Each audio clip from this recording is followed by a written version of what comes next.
काव्यांजलि परिषद आनुकूल्य नूतन भारतर स्रष्टा पुण्यश्लोक अटल बिहारी वाजपेयी महाप्रयाण दिवस स्मृति को मन पकाइबा उद्देश्य काव्यांजलि समारोह 2025 अनुष्ठित हो जाइछि।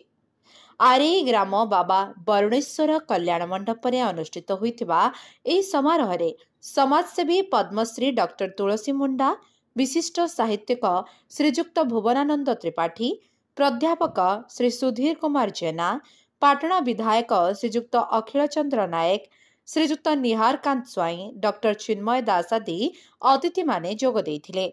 उपस्थित अतिथि माने पुण्य श्लोक वाजपेयी जी स्मृतिचारण करथिले।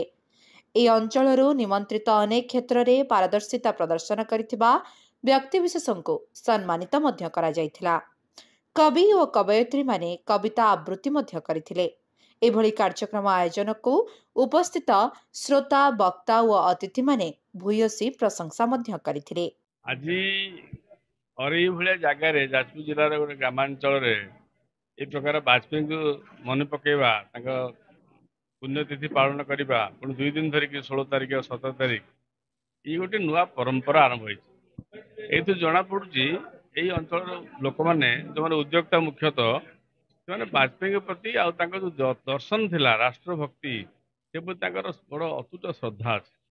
आई अंचल जदि आम प्रकार श्रद्धा देखा जो गोटे भारत वर्ष उदाहरण प्रस्तुत कर केवल आम व्यक्ति नुह परिवार नुह आम पूरा राष्ट्र पे समाज पे आम धर्म पे संस्कृति पे जमी वाजपेयी करते जीवन में से भाया उदाहरण प्रस्तुत करने काम अरई गाँव में उद्योक्ता मैंने विभिन्न विशिष्ट व्यक्ति को वक्ता को डाक आमर भुवनेश्वर आमर आमर तुलसी मुंडा विशिष्ट समाजसेवी आसते मुझे भुवनेश्वर आसी आमर श्रमिक संघर बसंत भाई आने स्थानीय अध्यापक समाजसेवी मैंने उपस्थित थे। यही अवसर में आम स्मरण करने सांगे सांगे देखिली केतुए स्थानीय जो सब विशिष्ट लोक निज निज क्षेत्र में भल भल कम कर सुनाम अर्जन कर संबर्धना करागला, मानपत्र दिगला। गोटे भल परंपरा भल कम प्रशंसा हवा दरकार, भल लोक को आम आग को नवा दरकार, ता मन से आग्रह हम उत्साह हम कम कर प्रेरणा पाइब से ये गोटे भल कम भल परंपरा भल व्यवस्था यहाँ देखिए मुझे खुशी आनंदित। मुझे भुवनेश्वर आसी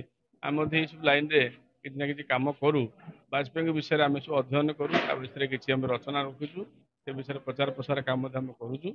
आम शुणिलु जो प्रकार कम होमको निमंत्रण मिलला आम आसी पहुँचीगलु।